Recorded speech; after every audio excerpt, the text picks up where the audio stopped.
All right, so pull out your As I Lay Dying and go to Addie's section again, which I've already forgotten her page number, like 180. I think it was like 169. 169, there you go. Good call, you have good memory.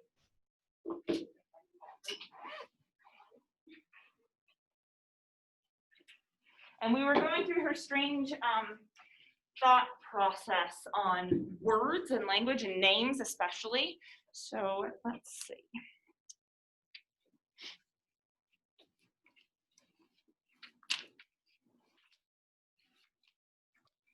Section 4.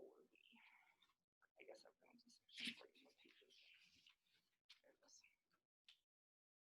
4. All right, we talked about how I think what we left on was sort of like her idea of motherhood and how it was this, she says it violated her aloneness, but it didn't seem like she was using violated in such a negative way, which makes sense to me when you consider her relationship with like violations. She wants to beat the kids, right? She wants their blood to flow. She wants like to violate the barriers between inside the body and outside the body, or inside the mind and outside the mind. She doesn't want those things to be so sort of, she says, secret and selfish, right? And so when she says that,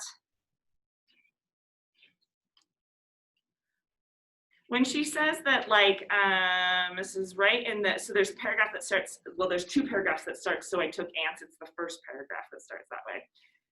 And she says, I knew that it had been, not that my aloneness had to be violated over and over each day, but that it had never been violated until Cash came.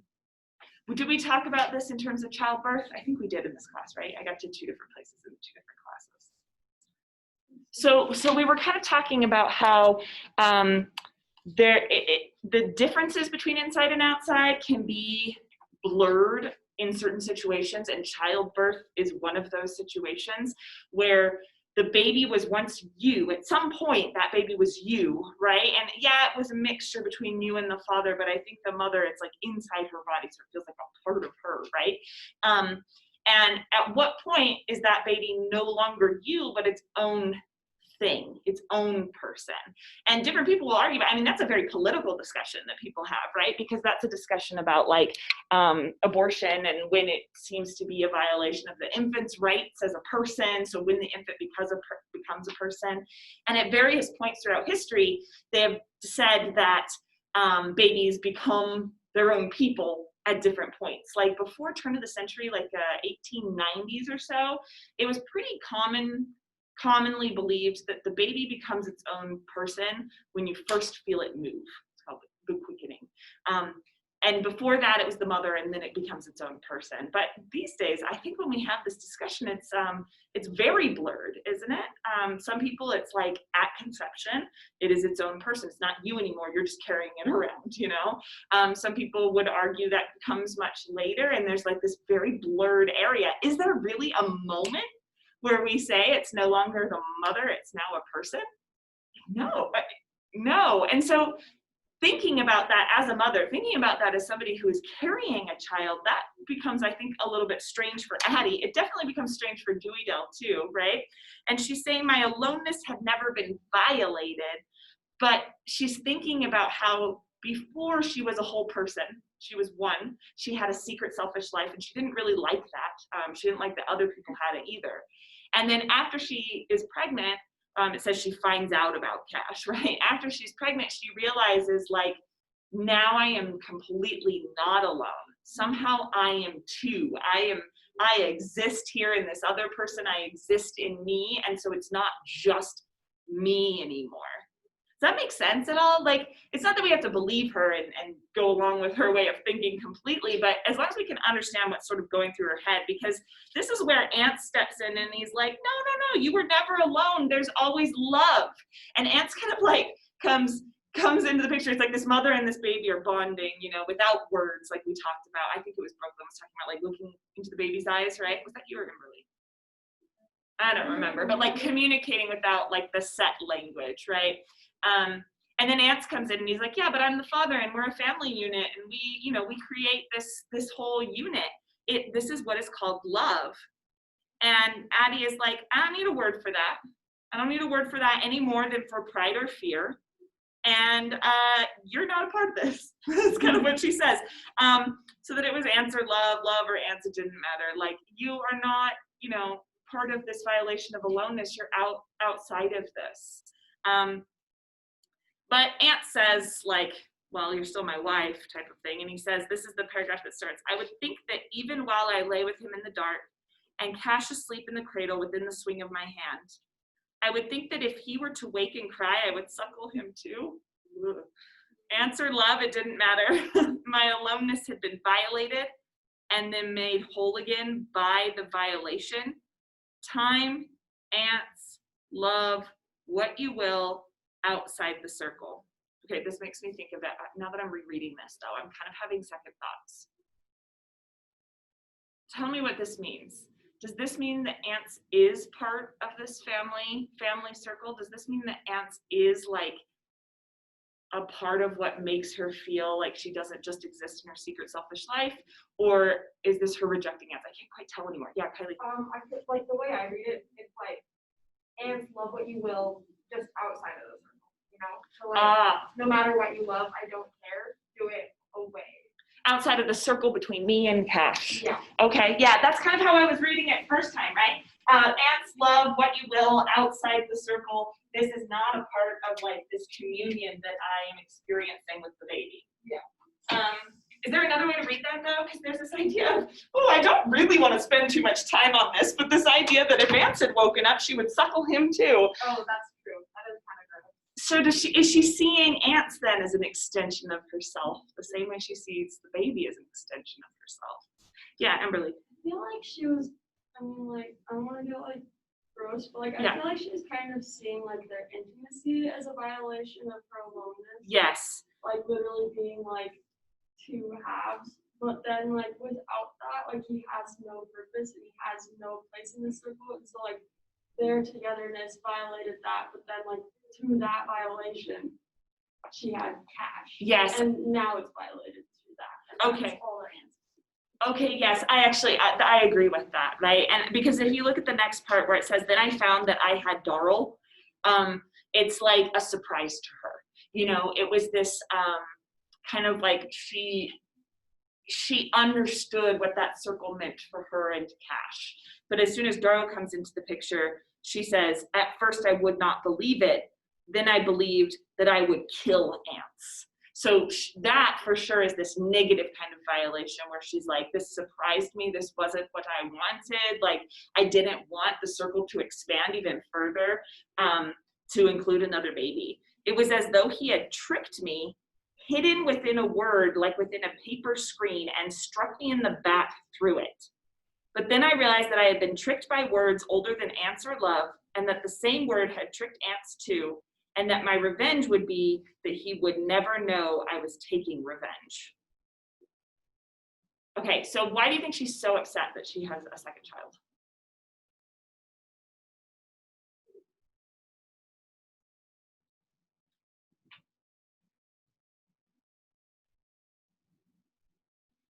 Yeah.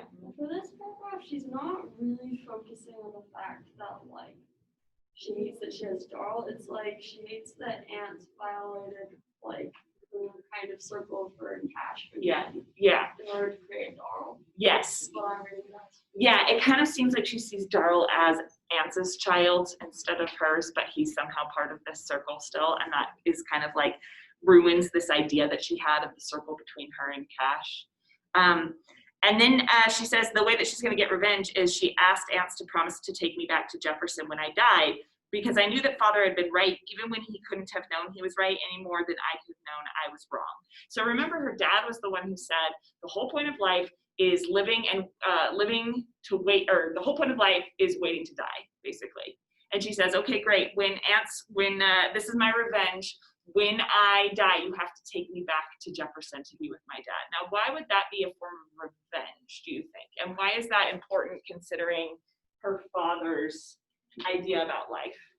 Yeah, Brooklyn. It kind of shows like almost this like disrespect for answer, just like Yeah. this. And like it's kind of like meant to hurt him. Like I don't want to be by you. Like when I'm dead, I won't like. It's kind of like a matter of pride. Like she prefers this family. Yeah, yeah. So it's like this. So it's like she's rejecting everything that ants represents in her life by kind of going backwards in time then. And so it's this lack of respect for ants and the new family that they've built. It kind of reminds me also like how she sees that as like revenge. Mm-hmm. She is kind of proving to herself that she still has a choice, like because she didn't choose to have Darrow, Yeah. And she feels like ants maybe took away that choice, and so she is like revoking that right for him to have any control over her. Have any kind of choice. Yeah, I like that. It's like her revenge then is denying him any more choices for her. Yeah. Okay. Let's actually do it like just these two, because these two are the only ones in the picture right now. So I think it's really interesting. I think that it's interesting that the what's that called? The prefix. There we go. The prefix for revenge is re. Re means a repetition, right? Like over and over again. So why do we have this idea of vengeance? Why do we call it revenge? Yeah, Jean. I feel like it's because when we're trying to get revenge against someone, it kind of takes up your entire life. Like it's a cycle. Good. You're never really content with your revenge. You always want more. And so it's just always like it's always continuously occurring. It never really ends. Okay, so vengeance means you perform one act, right? And it's done, you've gotten justice. But revenge, you're saying it's like this process of going over and over again. Okay, tell me more. Yeah, so. I mean, I guess just kind of a simple basic reason it could be revenge is that it's in response to some wrongdoing committed against you. Good, it's a reaction, right? And if we kind of combine these two together, it's a reaction that we can imagine cycling around. So somebody commits an act that we find offensive, we take revenge, it's a reaction to their action, and then they act again and we take revenge, and it can create this kind of cycle of revenge, right? It's why, you know, for ancient philosophers are talking about how revenge is never satisfying, is never fully complete, you know? So if we're looking at it as a cycle, right, we see Addie's life as moving from Jefferson, and then she goes into teaching as a career, and then she finds ants. And then we kind of expect, or ants expects, this goes then into Cash, this goes into Darrell, and it kind of creates this progress to life, this linear progress of building a new family. Yeah. I feel like along with that literal progress, it's also like her progressive ideas. So it kind of starts out as her being like, I'm just waiting to die. Yes. And then it kind of moves on to being like, but I also like want people to like, I don't know, like her blending of like eating the kids and stuff. Yeah. And she's like, I want them to be like outside themselves, or I don't know how she explains it. Yeah. And then Remember me. It goes on to like Cash is an extension of me. We've got like this really tight bond. Yeah. And then with Darrell, all of a sudden she's just like, I'm so done. Like I just want to die again. Yes. Okay. So it's like with teaching, it's like, remember me, we're not alone. And she achieves that through violence. With ants, we're not alone. Ants and Cash, I should say. We're not alone. Remember me, which she achieves through, childbirth and silence. I'm going to just write childbirth up there in case, you know, Todd, Mr. Kornberg walks in and is like, why is sex written on your body? Because it's literature class, that's what we have to talk about. Anyway, so not alone because of childbirth here, right? And then it moves into here, and it's like, oh, actually, the way that somebody can like surprise me with something, the way that somebody can break in on myself and violate it again, it's like, yeah, actually, no, I am totally alone, waiting to die. And so, doesn't it feel appropriate, the way that Amberly described it, if she's waiting to die over here, and she's waiting to die over here, it feels more appropriate than to like connect these together, and then connect, let's say, death. Connect these together. so that we create a kind of circle rather than a linear line, right? So her revenge on Ants is trying to like push them forward, I think, into like a new family, a new life, like progress in some way, you know, work towards something. And her revenge on Ants is to say, no, you can't violate this circle. I'm going to live in a circular fashion. Like I am going to go back to the past. I'm going to think of life as just a pause here in the curve back to death. I think that's part of it. if I'm reading this right. Okay, so then she decides I want then something of my own. This is when she, oh wait, no, let's continue reading. He says, he did not know that he was dead then. So basically, Ants from her life has died. He's not actually died, right? But he's like no longer relevant to her. He's not making decisions based on him. She's not going to even consider him in the path that she's taking in life. Sometimes I would lie by him in the dark, hearing the land that was now of my blood and flesh, and I would think, Ants. Why Ants? Why are you Ants?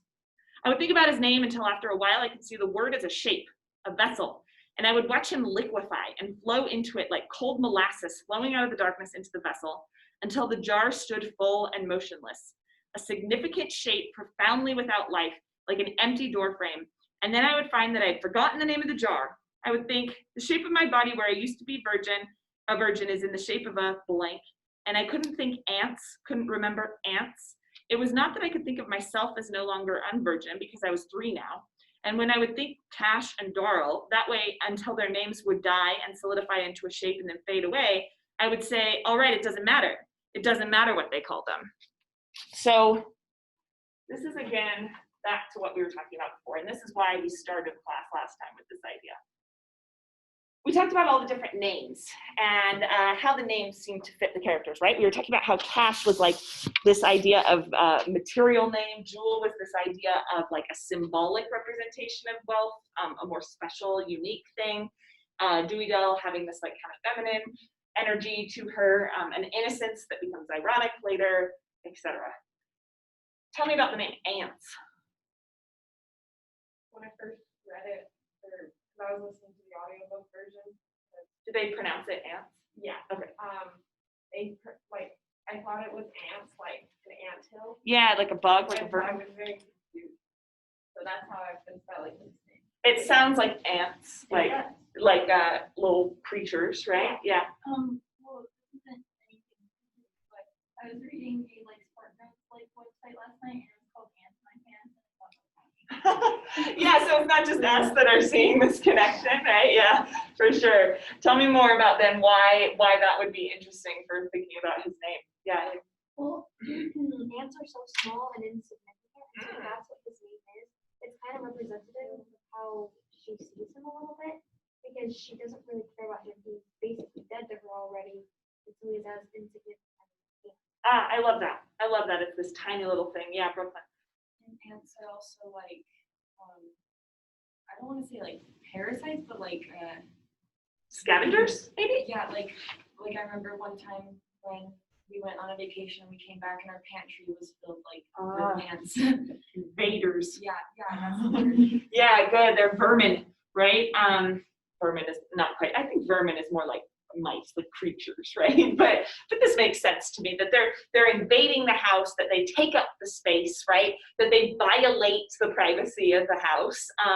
I think that works. Anything else we want to say about ants that seems relevant? Yeah, Like the look of the word, it kind of looks like it's speaking like and or something, Mm-hmm. which like ties things together and like moves language forward. Mm-hmm. But instead it just like ends like, and it's just like really sudden and just like it's not moving anywhere at all.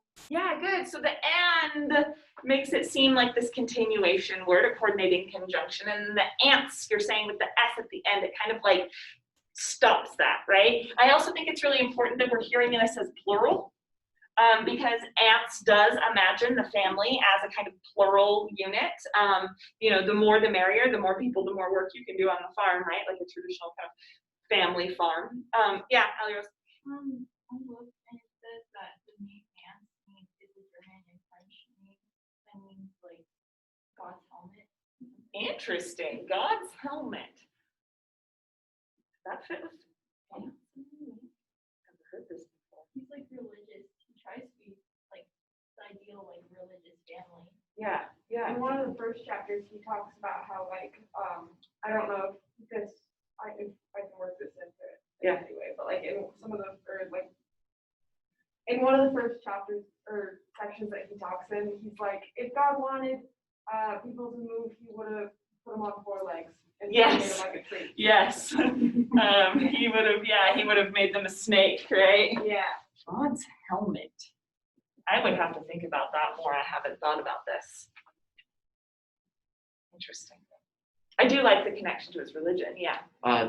My mom was fairly able to bring some money for Hearts of Gold and stuff like that for like other classes. and everything, Wonderful, so yeah. Could I go get that? Yes, go ahead. Okay, I do think like that, let's think about how she's thinking about it. She's got this like picture. This is a picture. Not bad, not bad. And as you pour in the water, right, it's filling up the name ants. This is pointless. I don't know why I'm doing this, just wasting time.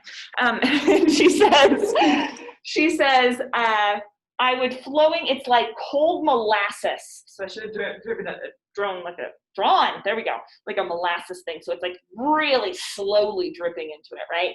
I would watch him liquefy and flow into cold molasses flowing out of the darkness into the vessel. It's talking about the word itself as a vessel until the jar stood full and motionless, a significant shape profoundly without life, like an empty door frame. Okay, we were thinking about your words, your names last time, right? And we were thinking about whether we feel like they're representational of you. How is she thinking about names here? Brooke? The way she described like the molasses and stuff, I think that really rings true to like his laziness.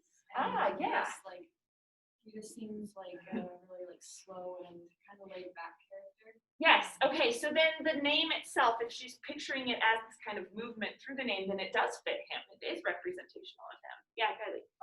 I think she also talks about, or I think she means like if you once you use a name and think about it enough, it kind of becomes like meaningless. Like when she says, I don't care, or like when she's talking about doing cash, or Cash and Darl. cash and Darl. Yeah. She's like, I don't care what they call them. And then she also talks about Anson's name being like an empty door frame. Yes. So it kind of like the names lose their meaning after a while. Good. And if he is dead to her, right? Like the molasses pours through this. She's like, he's dead now. He's without life. I couldn't think ants. I couldn't remember ants. It was not that I could think of myself, blah, blah, blah. I think that's it. I think that's where I want to look at. It's like, I could not think ants, could not remember ants. So we can think about this 2 ways. Remember our iceberg kind of metaphor? That's an iceberg. We said the names are above the surface and there's something like real going on here, but we can't tap into this with language. Like there's some kind of unconscious stuff going on underneath the surface of language. And when we use a name like Cash or Darl, we try to solidify all this unconscious stuff with this symbol. But the way that we were talking about our own names, it seemed like we're not satisfied with that. Like Jaden is like, my name is too masculine. It doesn't fully represent who I am, right? But then when you introduce someone and you say, hi, I'm Jaden, that's supposed to be representative of you, you know? We talked about how you guys just said, when you speak a name out loud, it kind of solidifies that idea. And she's saying that as a mother, I don't need words. Like because this word motherhood was invented by people who were not mothers, I don't need words. I can communicate with my baby. I can understand my baby beyond their name. So this does not matter to me because as a mother, this like doesn't exist. I can like tap into all of this because, they are me. Same as I could tap into my own consciousness, or my own unconscious. But she talks about with ants that it solidifies into the name. That she can't really think of him as anything but ants. And because of that, ants just gets erased from her. Like she just doesn't care anymore. Because if you look at this pyramid or the iceberg, she's saying like, for ants, nothing exists down here to me. He is just this symbol of a name. And therefore he is empty. He's like a door frame. I don't really care what's underneath. Yeah. With the door frame idea, I think that's kind of an interesting piece because like a door frame like allows you to get somewhere. Yeah. But like since it's empty, it's like there's no boundaries between them, and so like he's trying to start up this family and he's like violating her, Yeah. and like there's no actual boundaries between that, and so she's like trying to close them off where it's like empty for her, so there's nothing closed. Yes, I think that was a great way of saying that. Yes. So she then says, and so when Cora told me, would tell me I was not a true mother, I would think how words go straight up in a thin line, quick and harmless, and how terrible doing goes along the earth, clinging to it, so that after a while the two lines are too far apart for the same person to straddle from one to the other. That sin and love and fear are just sounds that people who never sinned, nor loved, nor feared have for what they never had and cannot have until they forget the words. Like Cora, who can never even cook. I love that last little bit. I feel like that's just like a real Southern little jab. I think that's a joke in there. They're like, Cora can't even cook. Like, why am I even listening to her? Cora's giving her lectures, right? About like, hey, don't sleep with the reverend. And she's saying like, you don't know what sin is. You don't know what fear is. You don't know what love is. These are just sounds. And so the more you speak them, the more you participate in language and trust in language to represent what you think, the more you are erasing the reality of what it feels like to be alive. You like it? Do you think that the book agrees with her? So here she is saying language is not sufficient, right? Actually, let's try and put this into words. Do you have that white lined piece of paper I gave you last time? And if not, I can give you more.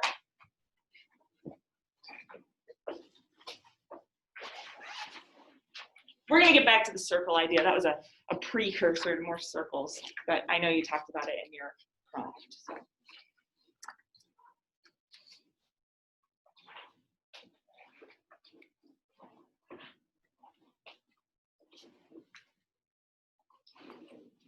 All you had written on it was your name. Okay. You can write your name again. It won't be too much work, I think. Yeah. All right. Allie Rose, do you need it? Oh, you got it. Okay. Brooklyn, you need it? I'm gonna give you another one just in case. Okay.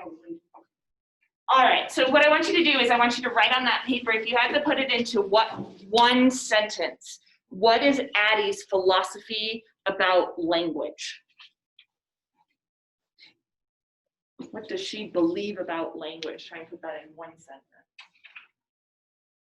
I want to make sure we get that clear before we move on. So Ellie, you're putting this into the chat box.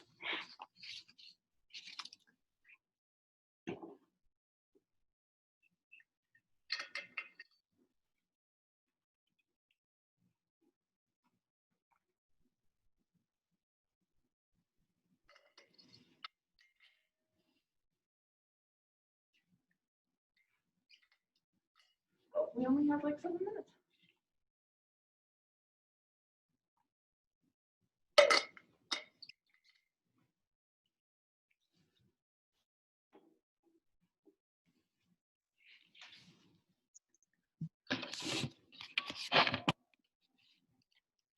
Oh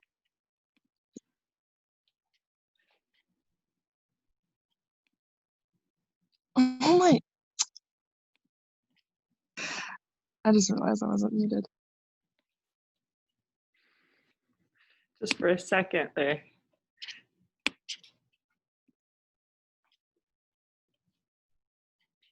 You're writing, what does Addie believe about language?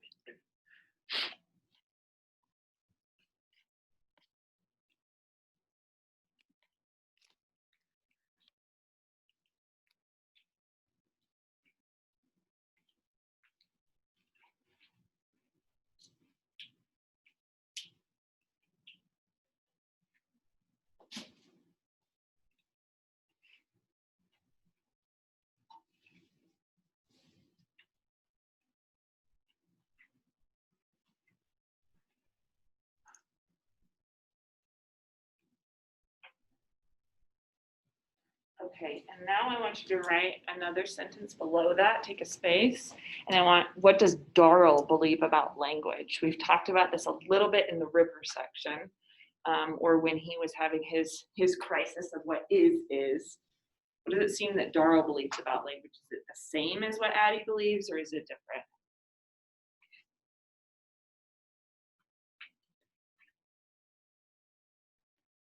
Ooh, Ella, that's a good one. I like that word essence, and I love that word veil.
Okay. Did you guys think that, how many of you thought that Addie and Darl are thinking pretty much the same way about language? Okay, good. So there's a difference there, right? There's a difference in the investment that Darl has in description and the way that he tries to describe so precisely. Addie does not seem like she would want that precision of description because that's just going to solidify it up here in the top part of the iceberg and ignore everything else that can happen down below it, right? Yeah, Elios. I think it's just ironic because, like, personally, I believe that she thinks that language is like the ultimate manipulator. Uh-huh. She's like hypocritical to think this because she's the one who uses language to like manipulate, I believe. Ooh, when does she do that? Because like when she like describes other people, she's like, this brings me joy and I feel this way because of this. It feels like she's trying to play like the victim. Interesting. She's on equal levels with people that she should be with. Interesting. So it's like by even having a section at all, Addie is participating, right? Because she has this section at the center of the book. It's like by even having a section, she's participating in the same thing that she is saying is so empty. Interesting. I like that. Yeah. Anybody else have an idea about how Darl? Let me ask. How does Darl and Addie's view of language differ? Yes. So kind of like what's been said, Addie's philosophy is that language acts as a kind of facade, which disrupts or obstructs our view of the actual reality of abstractions and I love that. experiences. Yes. But Darryl seems to kind of have the inverse of that almost. Like he uses language to describe otherwise incomprehensible or overwhelming things and kind of as a tool to focus, his cognition as opposed to like something which disrupts it.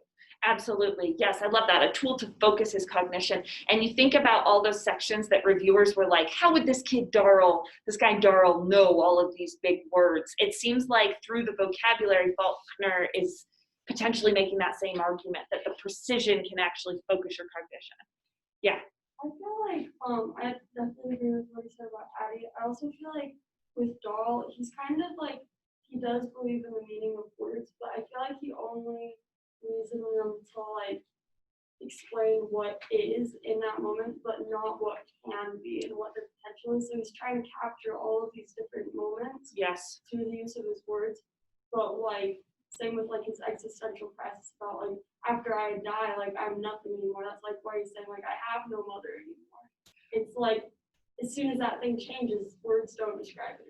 Yes, and that's super interesting because in a book that is dealing with death and what death means, at the moment of death, you can no longer use language, right? And we also, as human beings, have a impossible time describing in language what happens after death, what it could look like to experience something without cognition. That moment of death, what is it going to be like to be nothing anymore? Or what is it going to be like, even if you're religious, what is it going to be like to be in heaven? Like, there is no way language can describe this. So there's a limitation then to his precision of language. What else about Darl and Addie's difference? Is there anything else we want to say about it? Yeah, Brooklyn. Something that like they're different in how Darla uses the language as a tool to try and interpret things, and he is always trying to like rearrange words and trying to see what things make sense, like a puzzle. Yeah. But then I think towards the end, like when you see that he goes mad, he kind of gives up on that and turns to more Addie's way of thinking, and because he kind of gives up on his descriptions, I think, and like the words are all jumbled, so he stops the effort of trying to put them together. It's like he gives up the facade that Addie sees. So maybe in that way, then I was saying that maybe Faulkner then believes that there's a purpose to precision of language, that it extends or it breaks the barriers between our two subjectivities through literature, right? Like I described something specifically and precisely, and now you can get inside another character's head and you can break that boundary. Something that Addie had to do with violence because she didn't believe in the power of words, right? But you're saying at the end here, maybe Faulkner is saying this is a pursuit that will drive us mad if we put too much faith in the precision of language, because there are some things that language just cannot describe. I can't imagine like putting together like this puzzle the whole time, and then like at the end he just like flips the table or something. Oh, I like that. Yeah, and he's just like, whatever. There's that line at the end. We're going to talk about Daryl's last section in detail, but where he says, yes, yes, yes, yes, yes, yes. And it sounds like a train moving, you know, when he says like, he keeps talking about like the train going down the tracks, and then you hear yes, yes, yes, yes, yes, yes, yes. So it's like a way that he has like said language is not just for the purpose of description anymore. Language can just be sounds, and it can tap into other senses. Flipping over that board and just being like, language is not description.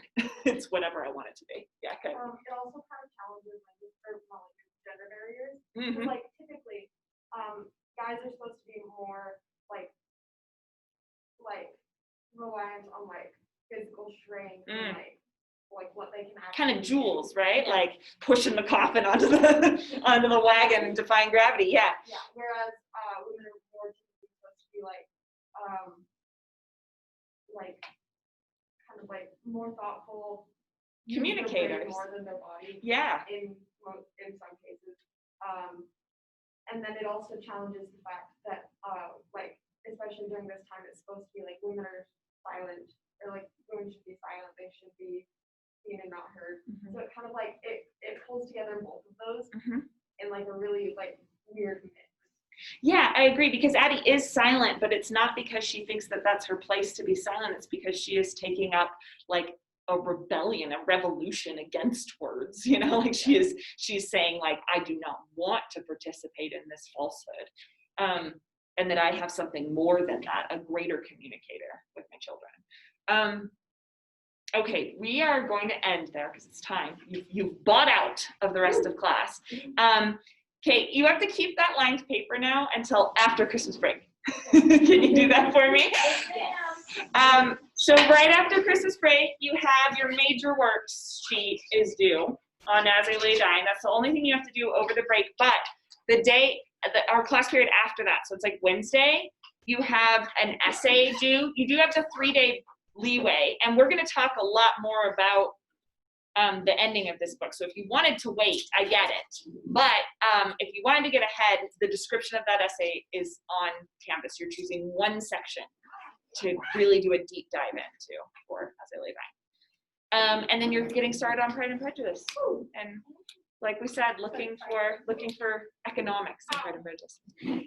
But also just a romance, and you can dream about Mr. Darcy and how sullen he is, but he just loves her. Pride and Prejudice is getting taken off Netflix on the 31st. No. Yeah. I'm gonna cry. Is it the BBC version on Netflix or the Keira Knightley one? Keira Knightley, the next one. I love it. Is that the best one? Yeah, let me talk to Ella really quick. Okay, so Ella, we're gonna be playing this Jeopardy. And you can stick around. Do you want to stick around and try and play through Zoom? Or it might be kind of hard, but we can try. Or we're done with class. You decide. It's I don't think the Jeopardy will work, so I will leave. okay. Bye, Ella. Wait, everyone wants Bye. to say goodbye for Christmas. Bye. Do you feel the love? Have a Merry Christmas. Thanks. I'll see you later. Later.